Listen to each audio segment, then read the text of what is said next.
25 साल पुरानी बात है। 1998 में राजस्थान के जोधपुर में हम साथ साथ है फिल्म की शूटिंग चल रही थी। 1 और 2 अक्टूबर की रात को इस घने जंगल में अचानक एक बिना छत वाली जीप गिरती है। इसमें हम साथ साथ है मूवी के एक्टर्स मौजूद हैं। ड्राइवर सीट पर सलमान खान, साइड में सैफ अली खान, पीछे वाली सीट पर तीनों एक्ट्रेसेस तब्बू, सोनाली बेंद्रे और नीलम कोठारी। कथित आरोप है कि सलमान खान ने जोधपुर के कंकानी गाँव के इस जंगल में 2 ब्लैक बक्स यानी कि काले हिरणों का शिकार किया और इसका परिणाम ये हुआ कि जीवन का टारगेट क्या है तुम्हारे?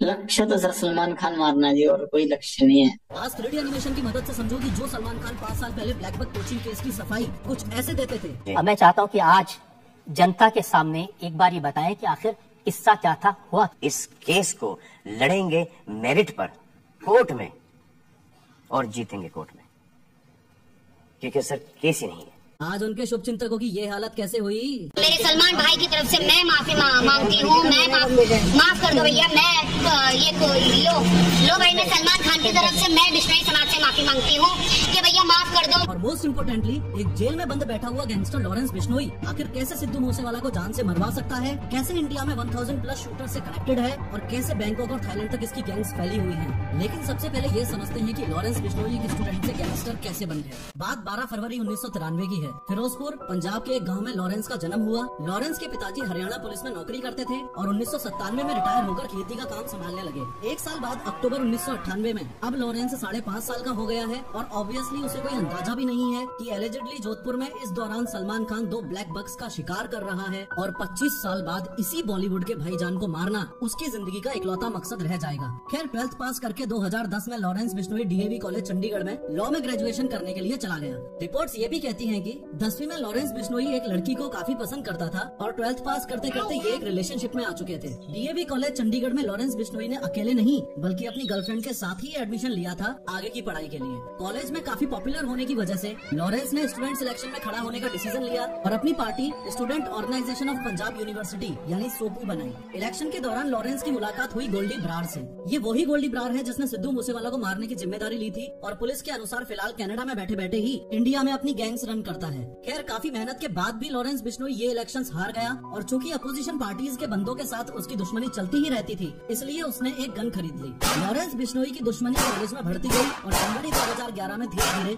इस दुश्मनी ने शूट आउट और जानमार का रूप ले लिया। इस शूट आउट की वजह से उस पर FIR हुई, लेकिन इस बात पे ध्यान दो कि रिपोर्ट्स ये भी हैं कि लॉरेंस बिश्नोई ने एक पक्के अपराधी का रूप तब लिया जब इसकी गर्लफ्रेंड को अपोजिशन पार्टी वालों ने जिंदा जला दिया। बस अब क्या था, लॉरेंस बिश्नोई की एंट्री दहशत की दुनिया में हो चुकी थी। बदला लेने के लिए उसने अपने कनेक्शंस बढ़ाने शुरू कर दिए। जाने माने क्रिमिनल्स जैसे जग्गू भगवानपुरिया और रॉकी फैजलका के साथ उसने हाथ मिला लिया। वो कांड करता, पकड़ा जाता, जेल जाता और कनेक्शंस की मदद से छूट जाता। ये होता रहा, लेकिन एक दिन राजस्थान पुलिस के साथ शूट आउट में उसे धर दबोचा गया और जयपुर में जवाहर सर्किल पुलिस थाने में बंद कर दिया गया। तब से लेके आज तक लॉरेंस बिश्नोई का अलग अलग जेलों में ट्रांसफर किया जाता रहा है, लेकिन है वो पुलिस की गिरफ्त में ही। अब इससे पहले आगे बढ़ के हम ये समझें कि लॉरेंस बिश्नोई जेल में बैठे बैठे सलमान खान को मारने की प्लानिंग कैसे कर रहा है। ज्यादा जरूरी ये समझना है कि सलमान खान की जान लेने के लिए वो इतना कमिटेड क्यों है। देखो लॉरेंस बिश्नोई, इसके सरनेम पे फोकस करो। बिश्नोई 20-9।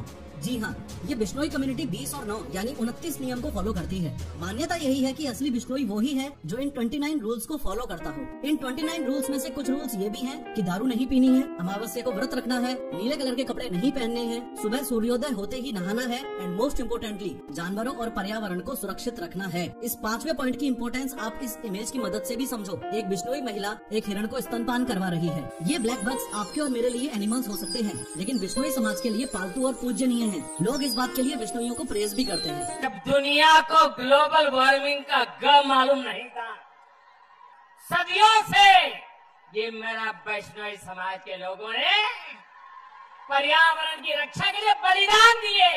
ये कम्युनिटी ब्लैक बक्स को बच्चों की तरह पालती है और दुखद तौर पर ऐसा कथित आरोप है कि सलमान खान ने इनके बच्चों का यानी काले हिरणों का शिकार किया है। बट वेट, क्या सलमान खान ने सच में शिकार किया था? चलो ब्लैक बक कोचिंग केस में आपको विटनेस साइड की स्टोरी दिखाता हूँ। बात राजस्थान के जोधपुर में कंकानी गाँव में 25 साल पहले 1998 में 1 और 2 अक्टूबर की मध्य रात्रि की है। छोगाराम जी को अचानक 2 गोलियां चलने की आवाज आती है। आज चांदनी रात है। मेरे को ठीक है, आपने सबको कोर्ट में पहचाना, लाइट में देखा था आपने? हाँ, लाइट में देखा। तो ये लाइट आज चांदनी रात थी। चांदनी रात थी। चांदनी रात थी। गोलियों की आवाज सुनकर छोगाराम जी बाकी लोगों को लेके लाठी डंडों के साथ मौका वारदात की जगह पर दौड़ के पहुंचे। वहां पहुंचते ही उन्हें जिप्सी दिखाई दी जिसमें 7 लोग बैठे हुए थे। मौके पे पहुंचते ही जैसे ही गांव वालों को वहां मरे हुए हिरण दिखाई दिए तो उन्हें इस बात का अंदाजा हो चुका था कि इन जिप्सी वालों ने इनका शिकार किया है। गुस्से में आके गाँव वालों ने लाठी डंडे बरसाने शुरू किए तो जिप्सी में बैठी लेडीज चिल्लाने लगी और ड्राइवर ने चिल्ला के उनको चुप करवाया। कुछ एलिजेड रिपोर्ट्स इतनी प्रिसाइज भी हैं कि तब्बू चिल्ला रही थी और सलमान खान उनको चुप रहने के लिए बोल रहे थे। इतनी पूरी हलचल में गाँव वालों ने जिप्सी का नंबर नोट कर लिया और ये बहुत बड़ी दिक्कत बनी सलमान खान के लिए। अब जिप्सी का नंबर पुलिस थाने में दिया गया तो पता चला कि जिप्सी किसी यादव साहब के नाम पे है। यादव साहब से पूछताछ करने पर पता चला कि उन्होंने अपनी जिप्सी किराए पे दे रखी है किसी फिल्म यूनिट को। उन्होंने डिटेल में बताया कि जोधपुर के किसी पैलेस में एक फिल्म की शूटिंग चलते कुछ एक्टर्स रुके हुए हैं। उस फिल्म की टीम को ये जिप्सी किराए पे दी गई थी। पुलिस को अंदाजा लग चुका था कि शूटिंग तो फिलहाल हम साथ साथ है मूवी की चल रही है। फर्दर इंक्वायरी से पता चला कि जिप्सी की जिम्मेदारी हरीश दुलानी नामक व्यक्ति को दे रखी थी जो कि उसका ड्राइवर था। इस हरीश दुलानी को अच्छे से देख लो, ये इस कहानी का मोस्ट इम्पोर्टेंट कैरेक्टर है। इसने ही सबकी धोती खोली थी, सारे राज कोर्ट के सामने इसने ही बताए थे। इसने ये भी बताया था कि सिर्फ 1 और 2 अक्टूबर को ही नहीं, उससे पहले सितंबर 1998 के लास्ट वीक में भी सलमान खान ने 2 बार हिरणों का शिकार किया था। दुख की बात तो ये है कि फिलहाल इसकी हालत ये है। क्या आपने देखा था? क्या आपको लगा कि सलमान ने शिकार किया था? आपने क्या वो बोला था आपने कोर्ट में? नहीं, मैंने जो बोलना था मैंने कोर्ट में बोल दिया। मैं इस बारे में अब मैं टिप्पणी करने में मेरी हिम्मत नहीं है। क्यों नहीं है? अब नहीं है, डर लगता है भाई। वो इसलिए क्योंकि इसके परिवार वालों को लगातार धमकियां तक मिली हैं। इसी समय आपको ये भी बताना चाहूंगा कि जीप में जो 7 लोग मौजूद थे उसमें जो पीछे 2 मेल्स बैठे थे उनमें से एक था ये हरीश दुलानी और दूसरा था दुष्यंत सिंह जो एज अ गाइड काम करता था उस होटल में जिस होटल में ये लोग रुके हुए थे। उसके बाद कई बार सलमान खान हियरिंग्स के लिए कोर्ट जाते रहे, जेल भी गए लेकिन बेल मिलती रही। लेकिन फाइनली 5 अप्रैल 2018 को सलमान खान को 5 साल की सजा सुना दी गई और 10,000 रूपए का जुर्माना लगा दिया गया। परंतु बिश्नोई कम्युनिटी जिस बात से आज तक नाराज है वो ये कि सलमान खान के जेल जाने के एग्जैक्ट 2 दिन बाद यानी 7 अप्रैल 2018 को सलमान खान को बेल मिल गई और केसेस यूं ही कोर्ट में घूमते रहे। ऐसे में गैंगस्टर लॉरेंस बिश्नोई कानून हाथ में लेने की ठान लेता है और पुलिस की जीप में बैठ के पुलिस वालों के सामने बोलता है, तो जब हम करेंगे तो पता लग ही जाएगा। सलमान खान का करेंगे, मारेंगे, जोधपुर में मारेंगे तो पता लग जाएगा इनको। अभी तो मैंने कुछ किया ही नहीं, बिना मतलब इन्वॉल्व कर रहे हैं। खैर फिलहाल लॉरेंस बिश्नोई तो जेल में बंद है लेकिन अपने राइट हैंड गोल्डी बरार और गैंग मेंबर्स के साथ कनेक्टेड रहते हुए सलमान खान को जान से मारने की इसकी प्लानिंग काफी स्ट्रॉन्ग और प्रैक्टिकल है। सलमान खान को मारने की सबसे पहली कोशिश इसने 2019 में की थी जब गैंगस्टर संपत नेहरा को इसने मुंबई भेजा था। संपत नेहरा को जब पुलिस ने पकड़ा तो पता चला कि उसने काफी टाइम तक गैलेक्सी अपार्टमेंट की रेकी की लेकिन हथियार की रेंज कम होने की वजह से प्लान कैंसिल करना पड़ा। सलमान खान को मारने की दूसरी कोशिश इसने 2022 में की थी जब कनाडा में बैठे गोल्डी बरार ने एक शूटर को मुंबई भिजवाया और हमले की साजिश करने के लिए मुंबई में उसे एक कमरा दिलवाया। सलमान खान के फार्म हाउस की रेकी की गई। फार्म हाउस के गार्ड से शूटर ने दोस्ती तक भी कर ली थी, हर मूवमेंट पर नजर थी, लेकिन सलमान खान के साथ हैवी सिक्योरिटी होने की वजह से प्लान कैंसिल करना पड़ा। इसके अलावा सलमान खान के पिताजी सलीम खान जिस पार्क में वॉक के लिए जाते थे उस पार्क की बेंच पर उन्हें धमकी भरी चिट्ठी भी मिली थी। चिट्ठी में साफ साफ लिखा था कि तेरा सिद्धू मूसेवाला जैसा हाल कर देंगे। और सबसे लेटेस्ट यानी 22 मार्च 2023 को सलमान खान को ईमेल के जरिए धमकी मिली है जो कि रोहित गर्ग नामक व्यक्ति ने भेजी है और गोल्डी बरार ने भिजवाई है। अगेन वही सेम बात लिखी है कि या तो माफी मांग ले या जान जाएगी। ये माफी मांगने वाला मसला ये है कि लॉरेंस बिश्नोई कहता है कि मैं सलमान खान की जान नहीं लूंगा, माफ कर दूंगा और यहाँ तक कि उसके पैर भी पकड़ लूंगा अगर सिर्फ और सिर्फ हम बिश्नोइयों के मुक्तिधाम मुकाम मंदिर में जाके वो माफी मांग ले। तो कैसे आप माफी चाहते हैं?